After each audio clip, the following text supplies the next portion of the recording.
চারপাশে লাইফের heavy flow থামবে না একদিন, তাই পিরিয়ডের হেভি ফ্লোর দিনেও ঠিক অ্যাবজর্পশন দিবে মোনালিসার কার্যকর SAP। স্যানিটারি ন্যাপকিন পরলেই আকাশে উড়েও যাবে না তুমি, তবে চলাফেরায় দারুণ ফ্লেক্সিবিলিটি দিবে এর আর্গোনমিক শেপ। এসো সামলে নিব এক হয়ে Monalisa sanitary napkin.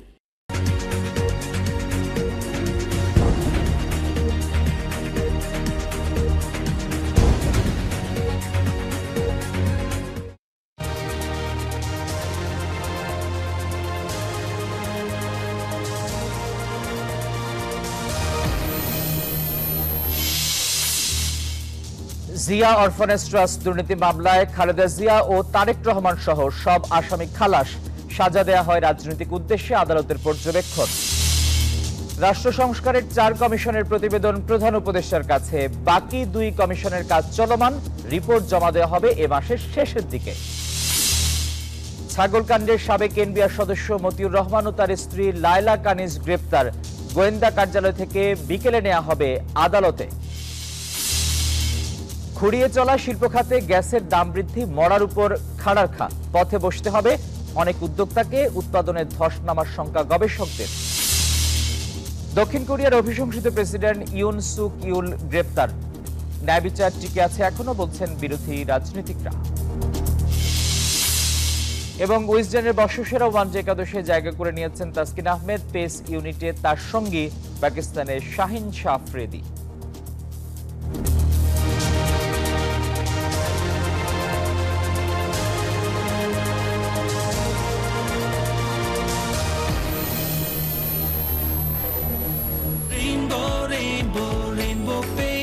Rainbow Paints, the color of joy. সবাইকে স্বাগত জানাচ্ছি নিউজ 24 সংবাদে। আপনাদের সঙ্গে আছি আমি আসিফ টিপু। দেখছিলেন সংবাদ শিরোনাম। শব্দের আরেক নাম, একদম ইউনিক স্ট্রাকচারাল ডিজাইনের কসমিক ডোর। এর ওয়াল থিকনেস ও রিপ থিকনেস বেশি থাকায় থেকে 50 বছরেরও বেশি। কসমিক ডোর, নিশ্চিন্তে 50 বছর। এবারে বিস্তারিত। জিয়া অরফানেজ ট্রাস্ট দুর্নীতি মামলায় বেগম খালেদা জিয়া ও তারেক রহমান সহ সব আসামি খালাস পেয়েছে। এছাড়া বিচারিক ও হাইকোর্টের দেয়া 2টি রায় বাতিল করে দিয়েছেন আপিল বিভাগ। বুধবার সকালে এই রায় দেয়া হয়। পর্যবেক্ষণে সর্বোচ্চ আদালত বলেছেন, রাজনৈতিক উদ্দেশ্যে সম্মানহানি করতেই এই মামলায় আসামিদের সাজা দেয়া হয়। বুধবার সকালে প্রধান বিচারপতি ডক্টর রেফাত আহমেদের নেতৃত্বে 5 সদস্যের পূর্ণাঙ্গ বেঞ্চ জিয়া অরফানেজ ট্রাস্ট দুর্নীতি মামলায় আপিলের রায় ঘোষণা করেন। এতে বিএনপি চেয়ারপারসন বেগম খালেদা জিয়া এবং তারেক রহমান সহ সব আসামিকে খালাস দেয়া হয়। একই সঙ্গে বিচারিক ও হাইকোর্টের দেয়া 2টি রায় বাতিল করে দিয়েছেন আপিল বিভাগ। জাজমেন্টে প্রথমেই বলেছে যে অ্যাপিল ইজ অ্যালাউড, সাথে সাথে আরো বলেছেন যে নিম্ন আদালতের যে রায় দেওয়া হয়েছে, হাইকোর্ট যে রায় দেওয়া হয়েছে, সেগুলোকে বাতিল করে দেওয়া হলো। পর্যবেক্ষণে আদালত বলেন, আসামিদের বিরুদ্ধে অভিযোগ প্রমাণিত হয়নি, প্রতিহিংসামূলকভাবেই মামলাটির বিচার করা হয়। একটা বিদ্বেষমূলক এবং প্রতিহিংসামূলক, এবং কার বিরুদ্ধে প্রতিহিংসা? পুরো জিয়া পরিবারের উপরে প্রতিহিংসা, সারা বাংলাদেশের বিরুদ্ধে প্রতিহিংসা। দুদকের আইনজীবী জানান, এই মামলায় অর্থ আত্মসাতের কোনো প্রমাণ মেলেনি। ট্রাস্টের স্বার্থে অন্য কাউকে দিতে পারে টাকা, যদি ট্রাস্টের স্বার্থে ইউজ হয়। তো ট্রাস্টের স্বার্থে ইউজের জন্য তাদেরকে দেওয়া হয়েছিল, সেটা প্রমাণ হয়েছে যে বায়না করেছিল ট্রাস্টের নামে জমি কেনার জন্য। জিয়া অরফানেজ ট্রাস্ট দুর্নীতি মামলায় 2018 সালে খালেদা জিয়াকে 5 বছরের সাজা দেন বিচারিক আদালত। পরে তার সাজা বাড়িয়ে 10 বছর করে হাইকোর্ট। আর তারেক রহমান সহ অন্যদের সাজা দেয়া হয় 10 বছরের কারাদণ্ড।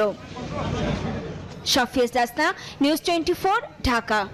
এই যে আমার ব্যাংক আরএফএল গ্যাস স্টোভ, এর সায়েন্টিফিক নজল আর ব্রাশ বার্নার তাপকে সমানভাবে ছড়িয়ে খরচ বাঁচায় 25%। আরএফএল গ্যাস স্টোভ নিরাপদ ও গ্যাস সাশ্রয়ী।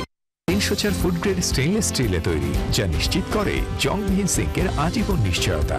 আরএফএল কিচেন সিঙ্ক, স্বাস্থ্যকর কিচেনের চিরস্থায়ী সমাধান।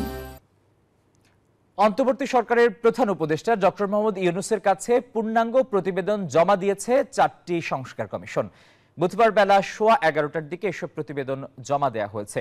রাষ্ট্র সংস্কারের মোট 6টি কমিশন গঠন করে অন্তর্বর্তী সরকার। এর মধ্যে নির্বাচন ব্যবস্থা, দুর্নীতি দমন, পুলিশ ও সংবিধান সংস্কারে গঠিত কমিশন তাদের সুপারিশমালা জমা দিল। বাকি 2টি কমিশন জনপ্রশাসন ও বিচার বিভাগ সংস্কার সম্পর্কিত। তারা রিপোর্ট জমা দেবে আগামী 31 জানুয়ারি।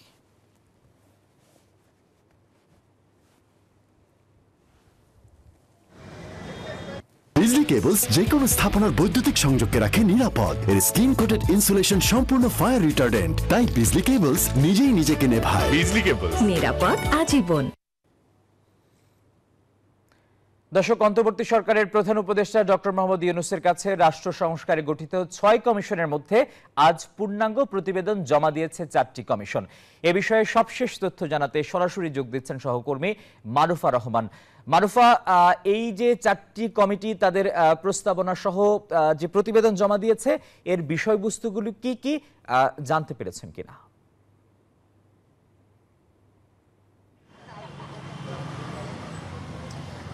আসিফ টিপু, আপনি জানেন যে জুলাই গণঅভ্যুত্থানের পরবর্তী একটি বড় ইস্যু ছিল অন্তর্বর্তীকালীন সরকারের, সেটি হচ্ছে সংস্কার।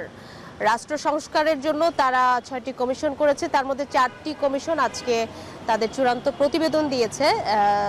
সেখানে বেশ কিছু মৌলিক পরিবর্তনের কথা বা সংস্কারের কথা তারা বলেছেন। সেখানে নির্বাচন, পুলিশ এবং সেই সাথে নির্বাচন ব্যবস্থা সংস্কার কমিশন, পুলিশ সংস্কার কমিশন, দুদক সংস্কার কমিশন সহ তারা 4টি কমিশনের যেই কথাগুলো তারা বলেছে, মৌলিক যে পরিবর্তনের প্রস্তাব তারা দিয়েছে, তার মধ্যে রয়েছে প্রথমেই নির্বাচন কমিশনের যে পরিবর্তনগুলো, সেই সুপারিশগুলো যদি আমি আপনাকে বলি, সেখানে তারা বলেছে 90 দিনের মধ্যে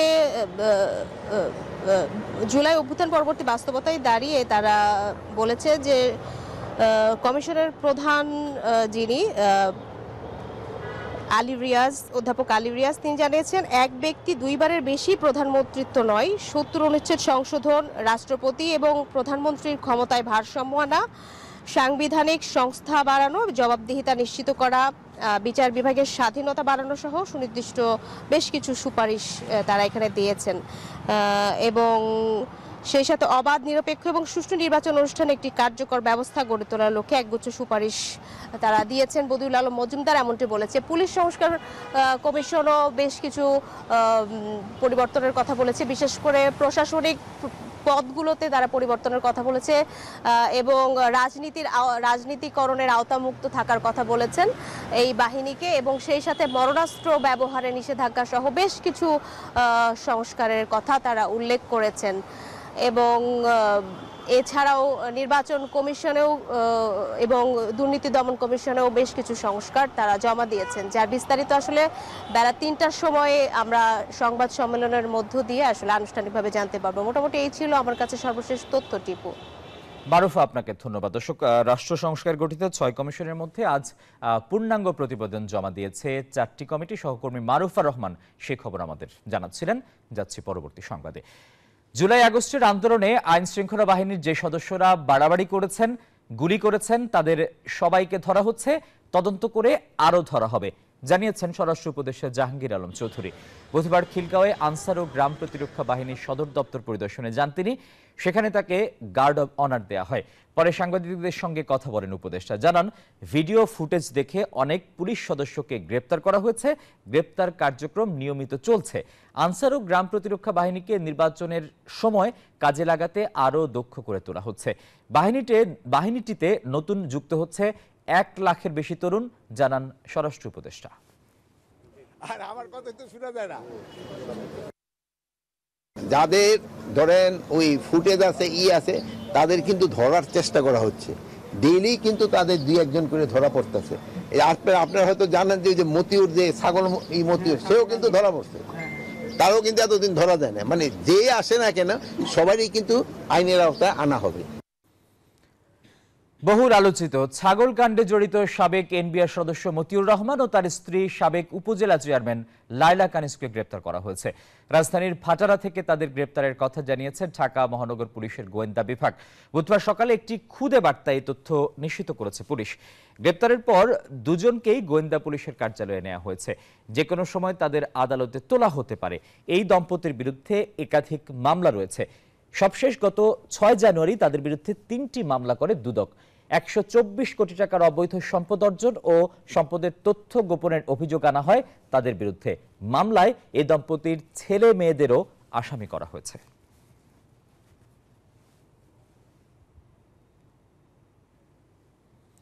যে কোনো সময় কারামুক্ত হতে পারেন। আলোচিত 10 ট্রাক অস্ত্র মামলায় যাবজ্জীবন দণ্ড থেকে খালাসপ্রাপ্ত সাবেক স্বরাষ্ট্র প্রতিমন্ত্রী লুৎফুজ্জামান বাবর। মঙ্গলবার তার আইনজীবী শিশির মনির জানান, খালাসের রায় কেরানীগঞ্জ কেন্দ্রীয় কারাগারে পৌঁছানোর পর দ্রুত সময়ের মধ্যেই মুক্তি পাবেন বাবর, এমনটা আশা করেন তিনি। মঙ্গলবার 2 বিচারপতির বেঞ্চ অস্ত্র আইনে দায়ের হওয়া মামলাটিতে 5 আসামিকে খালাস দেওয়া হয়, সাজা কমানো হয় কয়েকজন আসামির।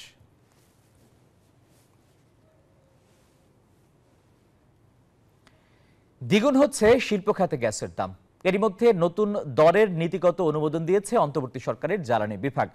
ব্যবসায়ীদের অভিযোগ, সুদহার বৃদ্ধি, ডলার সংকটে কাঁচামালের অভাব, শ্রমিক অসন্তোষ সহ নানা কারণে খুঁড়িয়ে চলছে শিল্প খাত। এই অবস্থায় গ্যাসের দাম দ্বিগুণ করলে পথে বসতে হবে উদ্যোক্তাদের। গবেষকরাও বলছেন নতুন দর সংকটে ফেলবে এই খাতকে।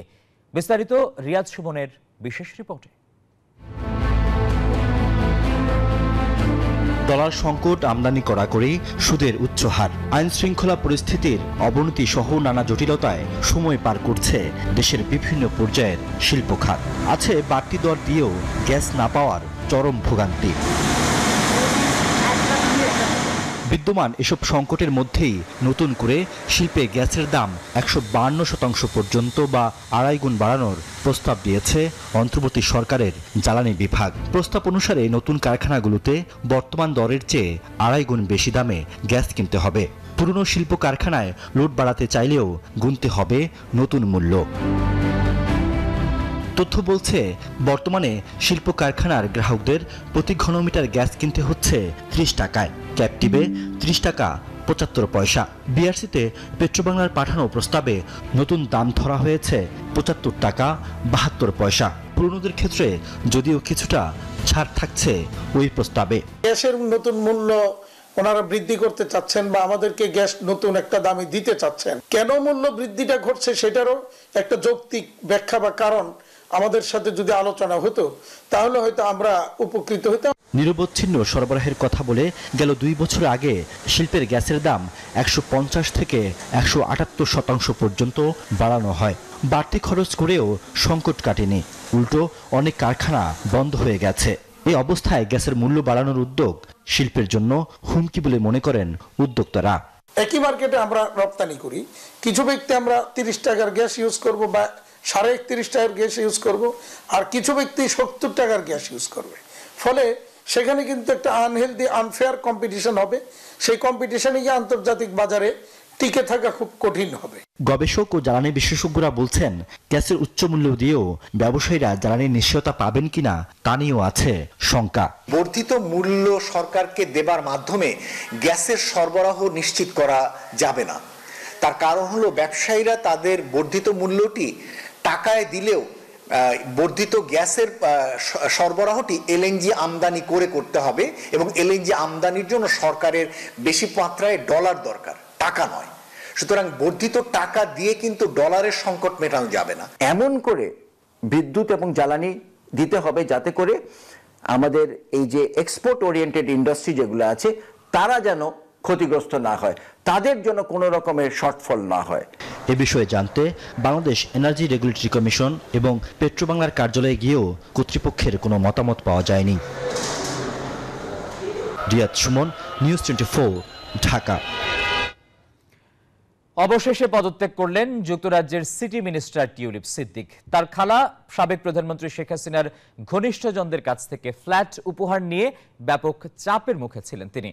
শেখ রেহানার কন্যার বিরুদ্ধে ছিল দুর্নীতির অভিযোগও। এসব নিয়ে দলের ভেতর বাহিরে তুমুল সমালোচনার মুখে মঙ্গলবার পদত্যাগের ঘোষণা করেন টিউলিপ। এ তথ্য জানিয়েছে বিভিন্ন ব্রিটিশ সংবাদ মাধ্যম। দুর্নীতির অভিযোগ মাথায় নিয়েই পদত্যাগ করলেন British city minister tulip Siddique. বাংলাদেশের ক্ষমতাচ্যুত প্রধানমন্ত্রী শেখ হাসিনার ভাগ্নি টিউলিপ সিদ্দিক ব্রিটিশ লেবার পার্টির সরকারের আর্থিক খাতে দুর্নীতির রোধের দায়িত্বে ছিলেন, অথচ তার বিরুদ্ধেই ছিল দুর্নীতি ও ফ্ল্যাট কেলেঙ্কারি সহ বিস্তর অভিযোগ। এমনকি সাবেক এক বাংলাদেশি এমপির কাছ থেকে 2019 সালের ক্রিকেট বিশ্বকাপের 2টি টিকিটও নিয়েছিলেন টিউলিপ। এ নিয়ে কিয়ার স্টারমারের সরকারের ক্যাবিনেটে তাকে সিটি মিনিস্টার পদে অন্তর্ভুক্তি নিয়ে প্রশ্ন ওঠে। দাবি ওঠে শেখ রেহানার কন্যা টিউলিপকে বরখাস্তের। এমনকি এ নিয়ে পার্লামেন্টে বিরোধীদের তোপের মুখে পড়েন ব্রিটিশ প্রধানমন্ত্রী কিয়ার স্টারমার। সর্বশেষ তার পদত্যাগ করা উচিত বলে এক সাক্ষাৎকারে জানান অন্তর্বর্তী সরকারের প্রধান উপদেষ্টা ডক্টর মোহাম্মদ ইউনূস। এরই জেরে যুক্তরাজ্যের সিটি মিনিস্টার পদ থেকে ইস্তফা দেন টিউলিপ।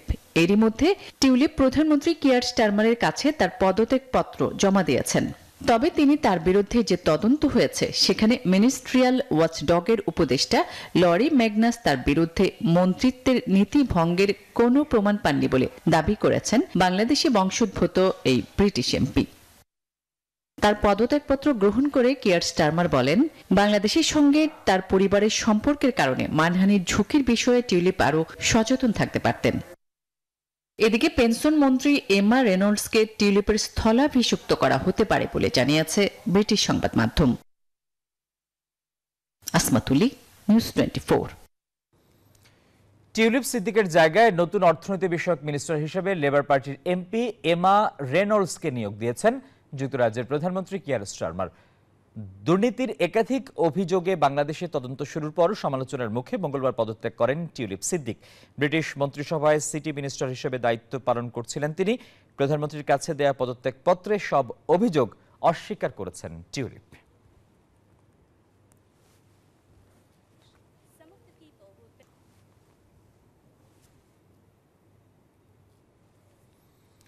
ইউরোপের 1 নম্বর হোম অ্যাপ্লায়েন্স কোম্পানির একটি অন্যতম ব্র্যান্ড বেকোর পণ্য বৃহৎ পরিসরে বাংলাদেশে বাজারজাত করা শুরু করেছে সিঙ্গার বাংলাদেশ লিমিটেড।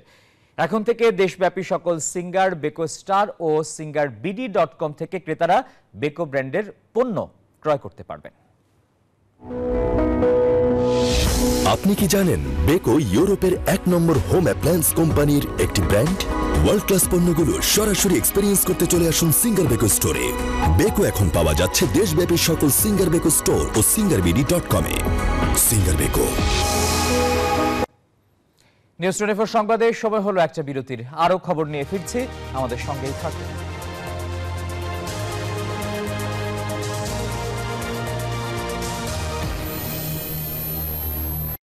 নুডলস খান নাই? তাহলে তো নুডলসই খান নাই। নুডলস খান নাই তো নুডলসই খান নাই।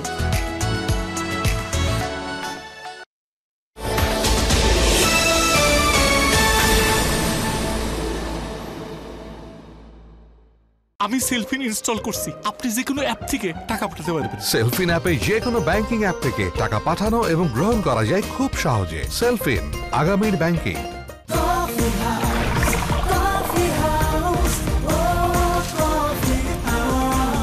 কফি হাউস, প্রতি চুমুকে আড্ডা জমে। গাইস, বাড়িতে মেহমান আসবে। মেহমান? আরে না, বাড়ির সম্মান কোথা থেকে আসে? বাথরুম থেকে।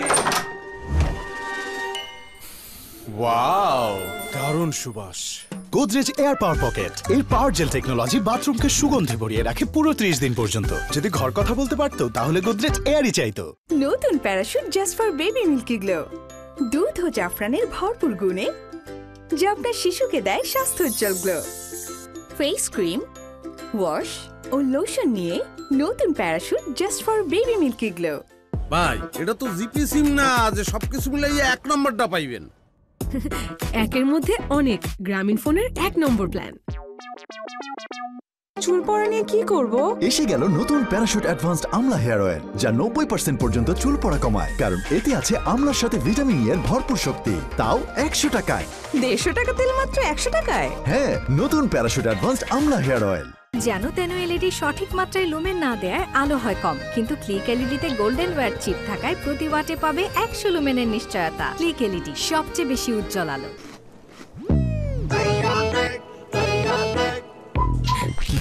সরি। হ্যালো, কিছু বলবেন? চিপস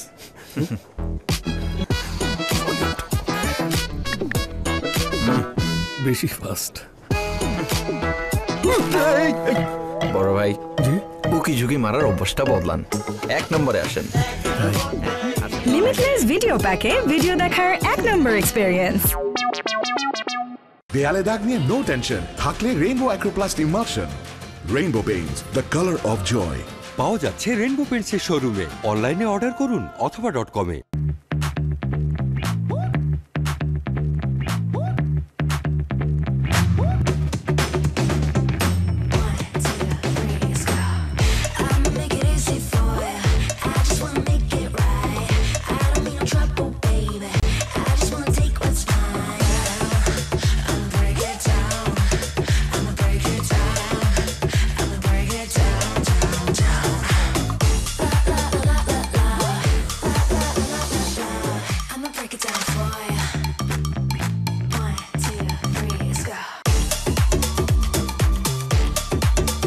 বেকো ইউরোপের 1 নম্বর হোম অ্যাপ্লায়েন্স কোম্পানির একটি ব্র্যান্ড।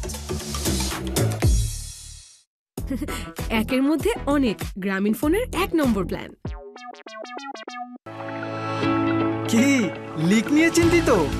কিনুন leak proof RFL thread pipe and fittings. পাইপের বস, না কিনলে লস। অর্ডার করতে ভিজিট করুন rflpipe.com কিংবা অথবা .com-এ। শিয়ামের সমস্যায় বেশ কার্যকরী।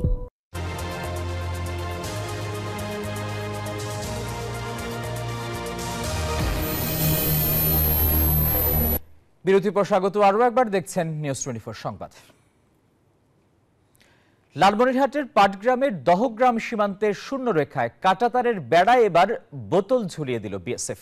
সকালে দহগ্রাম সীমান্তের সরকার পাড়ার এলাকায় বাংলাদেশ ভারত প্রধান পিলার এলাকায় খালি বোতল ঝুলিয়ে দেয় বিএসএফ।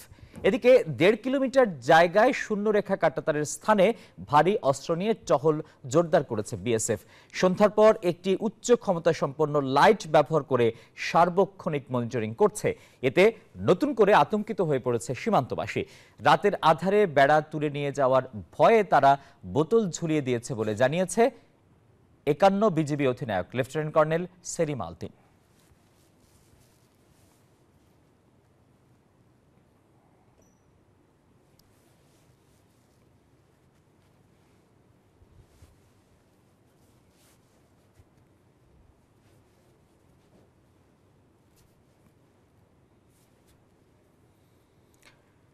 কক্সবাজার সমুদ্র সৈকতে বিদেশি পর্যটক আসে না কেন? এর কারণ জানতে খুব বেশি মাথা ঘামাতে হয় না। নোংরা আর আবর্জনা ছড়াছড়ি চারদিকে, রাতের বেলায় নেই বিনোদনের কোনো ব্যবস্থা, নিরাপত্তার অভাবও বড় কারণ। সঙ্গে রয়েছে নানান ধরনের উৎপাত।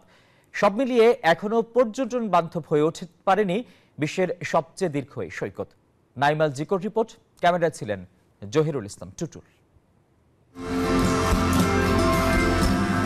কক্সবাজারের সুগন্ধা সৈকত, বালিয়াড়ির ওপর ঝুপড়ি ঘর গড়ে তৈরি হয়েছে মার্কেট। আরেক পাশে মাছের পসরা, পাশেই ফেলা হচ্ছে উচ্ছিষ্ট। কারবারের নিয়ন্ত্রণ রাজনৈতিক নেতাদের হাতে। মাছ ও ঝিনুকের এই মার্কেট পেরিয়ে চোখে পড়ে সৈকতের কিছুটা অংশ, যেখানে পানিতে গা ভাসান পর্যটকেরা। তাদের সঙ্গে ভেসে বেড়ায় ময়লা আবর্জনাও। এখানে দেখা মেলে শত শত ভাসমান শিশু কিশোর ও ফটোগ্রাফারদের। গায়ে হাত দেয়া, ভিক্ষা চাওয়া, মালিশ করে দেওয়ার বায়না ধরে বিরক্ত করা হয়। এসব থেকে যেন মুক্তি নেই। দিনভরই চলে হকারদের হাক ডাক। এছাড়াও আছে ছবি তুলে দেওয়ার কথা বলে প্রতারণার অভিনব কৌশল। যেখানে অনেক ব্রকাররা আছে যারা ঝামেলা করতেছে আর কি। ওনাদেরকে বলে যে আমরা ছবি এতগুলো উঠাবো, তো আপনার মনে করেন ওরা 3 ডাবল 4 ডাবল ছবি উঠাই ফেলে। তোমার ছবি একটা উঠেছে, আগে 100টা বানাবো, 100 টাকা দিতে হবে আমাকে। এগুলা যদি পরিষ্কার থাকতো আরো মানে সুন্দর দেখাইতো। আছে সৈকত ব্যবস্থা কমিটি, কিন্তু তাদের কার্যক্রম আছে কতটা? বিদেশি পর্যটক টানতে বিশেষ কি ব্যবস্থা আছে এখানে? 2-3 দিন দেখে যাতে টায়ার্ড না হয়, আমরা বেশি দিন যাতে ধরে রাখতে পারি কক্সবাজারের পর্যটকদেরকে, সেই ব্যবস্থা থাকতে হবে। ফিশ ফ্রাই কার্ড নিবে, জিনুকের কার্ড নিবে, দোকান নিবে, এই নিবে, ওদের লুকটাই তাকে মূলত বীজটাকে জুবড়ি পরিণত করা। যারা বীজ ম্যানেজমেন্ট কমিটিতে শুরু থেকে আজ পর্যন্ত যারা আসছে, আমরা সর্বশেষ যাদেরকে দেখেছি, সকলের লক্ষ্য উদ্দেশ্য একটা, বীজটাকে কণ্ড করে নিজেরা বাগবাটোয়ারা করে খাওয়া। বিচ ম্যানেজমেন্ট কমিটির প্রধান জেলা প্রশাসক, তিনি অবশ্য নিয়মিত তৎপরতার দাবি করছেন। হকার ফটোগ্রাফারদের বিরক্তির কারণ বলতে নারাজ তিনি। এগুলো কিন্তু না আমাদের পর্যটকদের সেবার জন্য, এগুলো আপনি জ্বালাতন শব্দটা আসলে কতটুকু হবে। হ্যাঁ, তবে আমরা চাইছি, আমরা উদ্যোগ নিয়েছি যে রেসপন্সিবল ফটোগ্রাফার তৈরি করতে। আমরা ইতিমধ্যে 400 জনকে প্রশিক্ষণ দেওয়ার কার্যক্রম শুরু হয়েছে। জেলা প্রশাসক জানান, কক্সবাজারের বিভিন্ন দর্শনীয় স্থান পরিদর্শনে সুবিধা করে দিতে একটি অ্যাপ তৈরি করা হচ্ছে। বিচ ম্যানেজমেন্ট কমিটি থাকা সত্ত্বেও কার্যত কোনো ভূমিকা না থাকায় সুগন্ধা বীচ এখন পরিণত হয়েছে ময়লার ভাগার, দখলে গেছে ঝুপড়ি দোকানগুলোর। এসব উচ্ছেদের মাধ্যমে সৌন্দর্য বৃদ্ধি করা গেলে বিদেশি পর্যটকরা আকর্ষিত হবে বলে মনে করছেন সংশ্লিষ্টরা। নাইম আলচিকো, নিউজ 24, কক্সবাজার। আমি এই চেয়ারে বসবো না। বাচ্চু ভাই, এই চেয়ারকে ভয় পেও না। ডেন্টিস্টের পরামর্শে নাও নতুন কোলগেট অ্যাক্টিভ সোল, যা দাঁতের সমস্যা শুরু হওয়া মাত্রই থামিয়ে দেয়। না থাকবে ব্যথা, না থাকবে ভয়। রাষ্ট্র সংস্কারের অজুহাতে এলজিইডির লাগানো গাছ অবৈধভাবে কাটার অভিযোগ উঠেছে বান্দরবান সদরের স্থানীয় এক আওয়ামী লীগ নেতার বিরুদ্ধে। নিলামে গাছ কেনার দাবি করলেও কোনো দালিলিক প্রমাণ মেলেনি। বান্দরবান প্রতিনিধি মোহাম্মদ হোসাইন সম্রাটের তথ্য ছবিতে ডেস্ক রিপোর্ট। বান্দরবান সদর ইউনিয়নের রেইছা গোয়ালিয়া সড়ক 10 বছর আগে এলজিইডি থেকে 9 কিলোমিটার সড়ক জুড়ে লাগানো হয় মেহগনি, সেগুন, একাশি ও রেইনট্রি সহ নানা প্রজাতির গাছ, যা এখন লাখ লাখ টাকার সম্পদ। কিন্তু স্থানীয় আওয়ামী লীগ নেতা আমানুল্লাহর কুনজরে পড়ে এসব গাছ। সড়ক সংস্কারে ইউনিয়ন পরিষদ থেকে নিলামে কিনে নেয়ার দাবি তুলে গাছ কাটার মহোৎসব চলছে, ফলে গাছ শূন্য হচ্ছে সড়ক। দুই পাশে যে গাছগুলো আছে এগুলো আওয়ামী লীগ নেতা আমানুল্লাহ কিনে নিয়েছে। আমরা ওনার আন্ডারে লেবার হিসেবে আসে এগুলো গাছ কেটেছি। গাছগুলো কাটতেছি গয়লেগুলো রাস্তার পাশে দুই পাশে। এখন আমরা রাস্তা বড় করার জন্য গাছ কাটতেছি। রাস্তা সংস্কার করতে অল্প কিছু গাছ কাটা হচ্ছে বলে দাবি আওয়ামী লীগ নেতার ঘনিষ্ঠ স্বজনদের। যে পাশে গাড়ি চলাচলের জন্য স্বাভাবিক করতেছে, ওই পাশে গাছ যে কয়েকটা আছে সামনে ওগুলো জাস্ট ওইগুলো কাটতেছে, যে গাড়ি চলাচলের জন্য সুবিধার্থে, সবগুলো না, কালভার্টের আশেপাশে যেগুলো পড়ছে এগুলো কাটতেছে। এদিকে নিলামে গাছ বিক্রির কোনো প্রমাণ নেই বলে জানিয়েছেন ইউনিয়ন পরিষদের চেয়ারম্যানও। পূর্বে চেয়ারম্যান থাকাকালে অবস্থা অনেক কিভাবে নিলাম দিচ্ছে, কিভাবে কি করছে সেটা কিন্তু আমি জানা নাই। আমি দায়িত্ব নেওয়ার পরে সে এই আমাকে সহ মামলা করে দিচ্ছে ওই ইউএনও এবং এলজিইডি বিভাগকে। এলজিইডির লাগানো গাছ নিলামে কেনার দাবি করলেও কোনো দালিলিক প্রমাণ দেখাতে পারেননি গাছ খেকো আওয়ামী লীগ নেতা আমানুল্লাহ। এমনকি গণমাধ্যমেও কথা বলেননি তিনি। Desk report, news 24। এলো instant milk powder happy cow, যেমন সাশ্রয়ী তেমনি পুষ্টিগুণে ভরপুর। আর এটা নিউজিল্যান্ডের গরুর দুধ। হ্যাপি কাউ, গরুর দুধের স্বাদ সবাই পাক। রংপুরে প্রিপেইড মিটার স্থাপন ও জেলা প্রশাসকের সভায় শেখ মুজিবের ছবি ও মুজিব বর্ষের লোগো প্রদর্শনে ক্ষুব্ধ রংপুর নগরবাসী। তাদের দাবি, শেখ হাসিনা সরকারের পতন হলেও দোষর মুক্ত হতে পারেনি নেসকো। কর্তৃপক্ষ বিষয়টি অনাকাঙ্ক্ষিত বললেও ব্যবস্থা নিতে সংশ্লিষ্ট মন্ত্রণালয়কে জানানোর আশ্বাস জেলা প্রশাসকের। রংপুর থেকে রেজাউল করিম মানিকের তথ্য এবং ছবিতে ডেস্ক রিপোর্ট। কোনো গণশুনানি বা দর নির্ধারণ না করেই রংপুরে প্রিপেড ইলেকট্রিক মিটার স্থাপনের সিদ্ধান্ত নেয় ইলেকট্রিক সাপ্লাই কোম্পানি নেসকো। এর প্রতিবাদে বেশ কিছুদিন ধরে আন্দোলন চালিয়ে আসছিল নগরবাসী। হাসিনার আমলে তার বোনের প্রজেক্ট, এই প্রজেক্ট 2600 কোটি টাকা দিয়ে এই বিদ্যুতের মিটারগুলো আনা হয়েছে। ডিজিটাল মিটারে তো কোনো ধরনের অনিয়ম হওয়ার সুযোগ নেই, কিন্তু কেন আজকে এই ডিজিটাল মিটারকে প্রত্যাখ্যান করে প্রিপেড মিটার আনা হচ্ছে, আমাদের এটা বোধগম্য নয়। সমস্যা সমাধানে বিভিন্ন শ্রেণী পেশার মানুষের সাথে আলোচনা সভা করেন জেলা প্রশাসক। জেলা প্রশাসকের সম্মেলন কক্ষে সভা চলাকালীন প্রেজেন্টেশন বোর্ডে হঠাৎই ভেসে ওঠে মুজিব বর্ষের ছবি। এ ঘটনায় আবারও উত্তেজনা শুরু হয়। এই প্রেজেন্টেশনে আমাদের নজরে এসেছে ফ্যাসিস্ট সরকারের যে মুজিববাদী লোগো, যে মুজিব শতবর্ষের যে লোগো, তারা তাদের প্রেজেন্টেশনে সেই মুজিববাদের লোগোই ব্যবহার করে। আমরা বৈষম্যবিরোধী ছাত্র আন্দোলন ও জাতীয় নাগরিক কমিটি আপনারা দেখেছেন, আমরা এটা তীব্র প্রতিবাদ জানিয়েছি।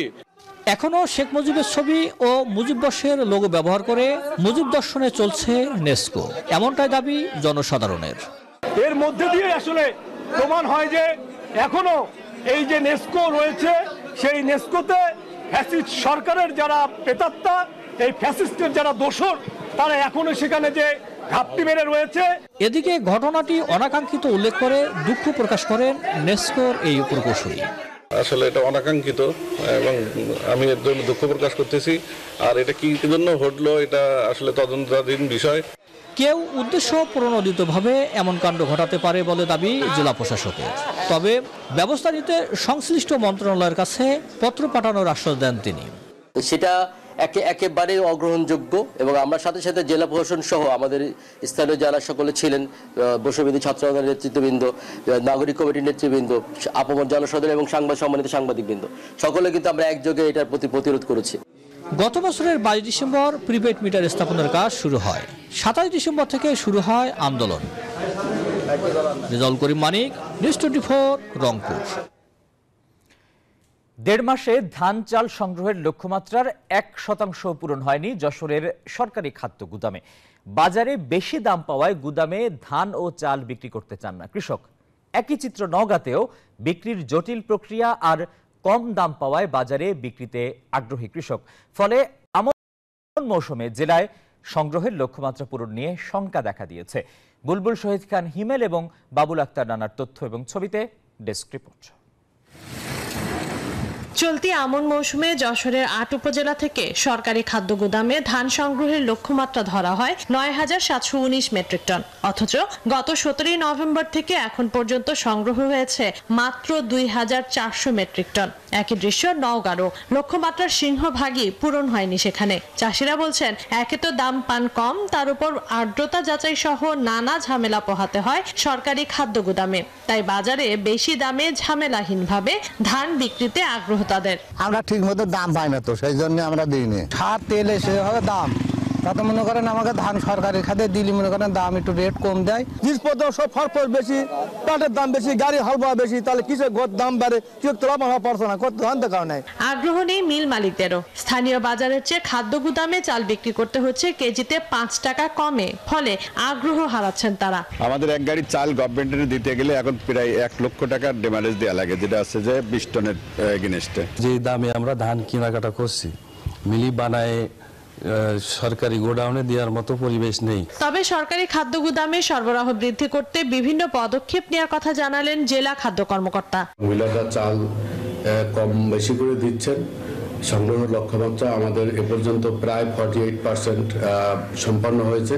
এবছর চালের সরকারি দাম প্রতি কেজি 47 টাকা আর ধানের দাম নির্ধারণ করা হয়েছে 33 টাকা। Desk report, news 24। নিউজ 24 সংবাদের সময় হলো আরো একটা বিরতির। আমাদের সঙ্গেই থাকুন।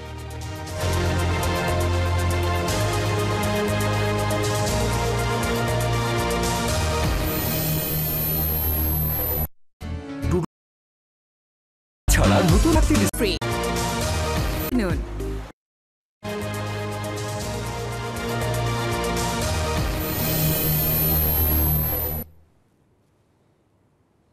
বিরতির পর স্বাগত জানাচ্ছি আরো একবার। এবারে অর্থ বাণিজ্যের সংবাদ।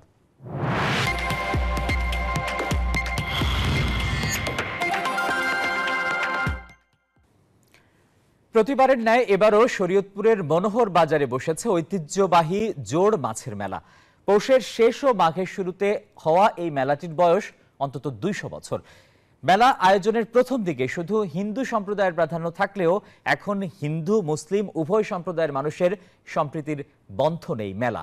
শরীয়তপুর প্রতিনিধি বিধান মজুমদার অনির পাঠানো তথ্য এবং ছবিতে ডেস্ক রিপোর্ট। ভোর হতেই অস্থায়ী খেলার মাঠে চৌকি পেতে ডালায় ইলিশ মাছের পসরা সাজিয়ে বসেছেন মাছ বিক্রেতারা। পাশেই খেলনা আর নানা খাবারের দোকান। কনকনে ঠান্ডা উপেক্ষা করে ক্রেতা বিক্রেতার হাঁকডাকে জমে ওঠে পুরো মেলা প্রাঙ্গণ। শরীয়তপুরের মনোহর বাজার ও তার আশপাশের এলাকায় শত বছরের ঐতিহ্য এটি। এদিন মেলায় আসে সবাই ঘরে ফেরেন জোড়া ইলিশ আর বেগুন নিয়ে, তাই এর নাম জোড়া মাছের মেলা। দিনটিকে ঘিরে ঘরে ঘরে তৈরি হয় এক উৎসবের আমেজ। এমন ভিন্নধর্মী মেলায় এসে উচ্ছ্বাস প্রকাশ করেন ক্রেতা ও দর্শনার্থীরা। আনন্দঘন পরিবেশে একটি বাজার বসে, এটি দীর্ঘদিন যাবত চলে আসছে। এই মেলায় এসে মিষ্টি খাই, অনেক কিছু খেলনা কিনি। এই মেলায় এসে আমরা অনেক আনন্দ উপভোগ করি। আমি আমার বাবার সাথে পৌষ সংক্রান্তি মেলায় আসছি। এটা আমাদের ঐতিহ্যবাহী একটা মেলা। আগে আমি ছোটবেলা আমার বাবার সাথে এখানে আসতাম, বাবার হাত ধরে। এখন আমি আমার ছেলে মেয়েদের নিয়ে আমি প্রতি বছর আমি এখানে মেলায় আসি। আর মাছের দাম ভালো পাওয়ায় খুশি বিক্রেতারাও। 1 থেকে 1.5 লাখ টাকার মাছ আনছি, 50-60 হাজার টাকা বিক্রি করে লেছি। আর ঘন্টা খানেক হয়তো মাছ চলে দেবো। আমাদের এই জায়গায় 20 থেকে 30 লক্ষ টাকার বেচা বিক্রি আসে। ভবিষ্যতেও ধারাবাহিকভাবে মেলাটির আয়োজনের কথা জানান আয়োজক কমিটি। প্রতি বছর ন্যায় এবারও হিন্দু মুসলিম একটা সম্পত্তি বন্ধন ঘটাতে পারস্পরিক ভালো সম্পর্কের উদ্দেশ্যে আমরা আয়োজক কমিটি 1 মাঘ এই অনুষ্ঠানটি হয়। ভবিষ্যতে আরো বড় পরিসরে অনুষ্ঠিত হবে।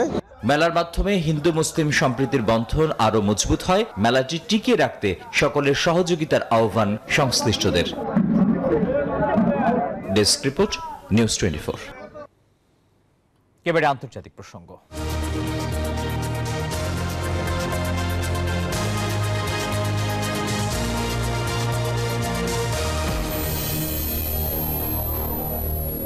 দীর্ঘ আলোচনার পর গাজায় যুদ্ধবিরতির চূড়ান্ত বিবরণ নিয়ে কাতারে আলোচনা চলছে। মধ্যস্থতাকারী কাতার, যুক্তরাষ্ট্র ও মিশরের নেতারা আগামী কয়েক ঘন্টার মধ্যে একটি চুক্তি বাস্তবায়নের জন্য ঘনিষ্ঠভাবে যোগাযোগ বজায় রাখার প্রতিশ্রুতি দিয়েছেন।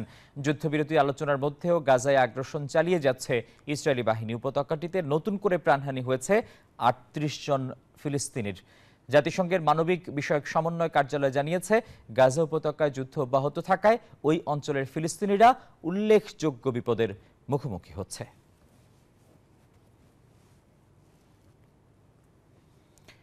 অবশেষে গ্রেপ্তার হলেন দক্ষিণ কোরিয়ায় অভিশংসনের মুখে পড়া প্রেসিডেন্ট ইউন সুক ইউল।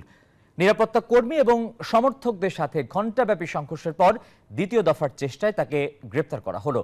প্রেসিডেন্ট ইউনের বিরুদ্ধে ক্ষমতার অপব্যবহার এবং বিদ্রোহের অভিযোগে টানা 3 বার আদালতের শুনানিতে উপস্থিত না হওয়ায় গ্রেপ্তারি পরোয়ানা জারি করে দেশটির আদালত। এদিকে বিরোধী রাজনীতিকরা বলছেন, এর মাধ্যমে ন্যায় বিচারের পথেই রয়েছে দক্ষিণ কোরিয়া। কয়েক ঘন্টা নাটকীয়তার পর স্থানীয় সময় বুধবার সকাল 10টায় গ্রেফতার হলেন দক্ষিণ কোরিয়ার অভিশংসনের মুখে পড়া প্রেসিডেন্ট ইয়ন সুক ইউল। রাজধানী সিওলের ইউনের ব্যক্তিগত বাসভবন থেকে তাকে গ্রেফতার করা হয়। গ্রেফতারের কয়েক মিনিট পরেই জিজ্ঞাসাবাদের জন্য দুর্নীতির তদন্ত অফিসে নেওয়া হয়েছে। প্রেসিডেন্ট ইউলের বিরুদ্ধে ক্ষমতার অপব্যবহার এবং বিদ্রোহের অভিযোগে টানা 3 বার আদালতের শুনানিতে উপস্থিত না হওয়ার অভিযোগ রয়েছে। তাকে আটক করার দ্বিতীয় প্রচেষ্টা সফল হলেও ইউনকে গ্রেফতারে তদন্তকারীদের প্রাথমিক চেষ্টা ব্যর্থ হয়। সংঘর্ষে জড়ান প্রেসিডেন্টের নিরাপত্তা বাহিনী ও প্রেসিডেন্সিয়াল সিকিউরিটি সার্ভিস PSS এর সদস্যরা। ঘণ্টাব্যাপী হাতাহাতির পর তাকে গ্রেফতার করতে সক্ষম হন তদন্তকারীরা। অপসারিত প্রেসিডেন্টের গ্রেফতারে উল্লাস প্রকাশ করে বিরোধী রাজনীতিকরা বলছেন, এর মাধ্যমে ন্যায় বিচারের পথেই রয়েছে দক্ষিণ কোরিয়া। গত ডিসেম্বরে আকস্মিকভাবে সামরিক আইন জারি করেন ইয়ন। তীব্র প্রতিবাদের মুখে কয়েক ঘন্টা পর তা তুলে নেন। এরপর পার্লামেন্টে অভিশংসনের মুখে পড়েন তিনি। প্রেসিডেন্টের দায়িত্ব থেকে তাকে সাময়িক বরখাস্ত করা হয়।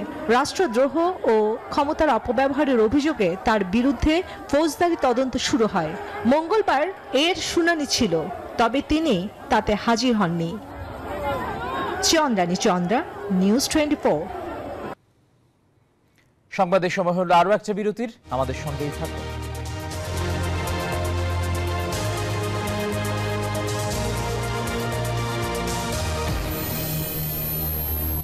নুডলস খান নাই? তাহলে তো নুডলসই খান নাই। নুডলস খান নাই? তো নুডলসই খান নাই।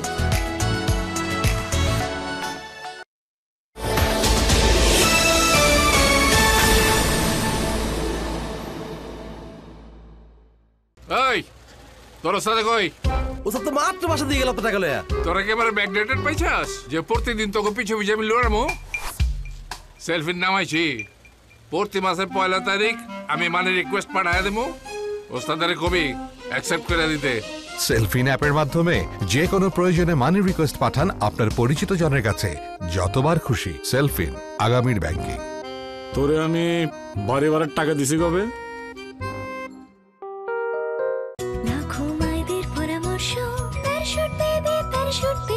ত্বকের আর্দ্রতা বজায় রাখে 24 ঘন্টা পর্যন্ত।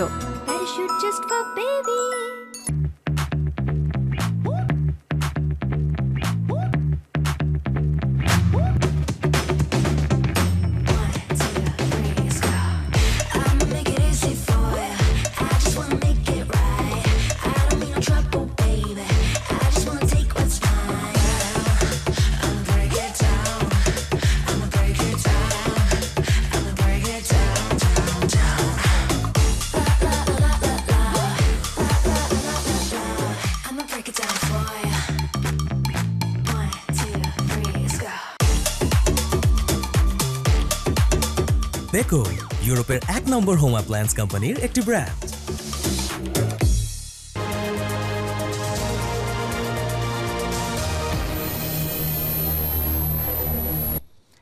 বিরতির পর স্বাগত আরও একবার দেখছেন নিউজ 24 সংবাদ। এবারে জানাবো খেলার সংবাদ।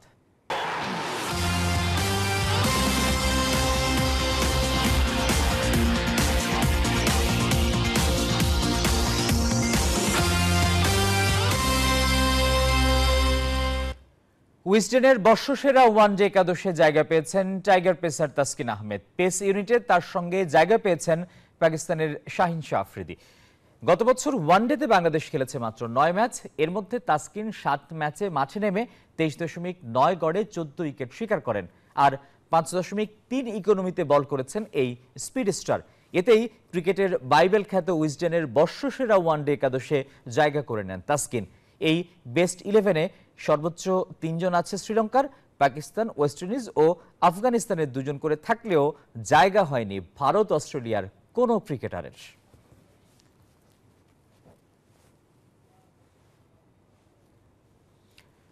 গঠনতন্ত্র সংস্কারে নেমে বিপাকে পড়ল বাংলাদেশ ক্রিকেট বোর্ড। গঠনতন্ত্র সংশোধনের প্রাথমিক প্রস্তাবনা প্রত্যাহারের জন্য বিসিবিকে 3 দিনের আলটিমেটাম দিয়েছে Dhaka cricket club organisation association. তাদের দাবি মেনে নেওয়া না হলে ঢাকার সকল ধরনের ক্রিকেট বন্ধের ঘোষণা দেওয়া হয়েছে। এ সময় সংস্কার কমিটিতে পরিবর্তন চেয়েছেন সংগঠকরা। নতুন পর্ষদ নির্বাচিত হওয়ার পরই বিসিবি জানিয়েছিল গঠনতন্ত্র সংস্কারের কথা। সে সুবাদে ক্রীড়া পরিষদ থেকে শুরু করা হয়েছে সংশোধনের কাজ। কমিটির পর এবার প্রাথমিক প্রস্তাবনা নিয়েও ক্লাব সংগঠকদের বিতর্কের মুখে বিসিবি। গঠনতন্ত্র সংশোধন বিষয়ক কমিটির প্রাথমিক প্রস্তাবনায় ঢাকার ক্লাবগুলোর পরিচালক ও কাউন্সিলর সংখ্যা ব্যাপক হারে কমানো হয়েছে।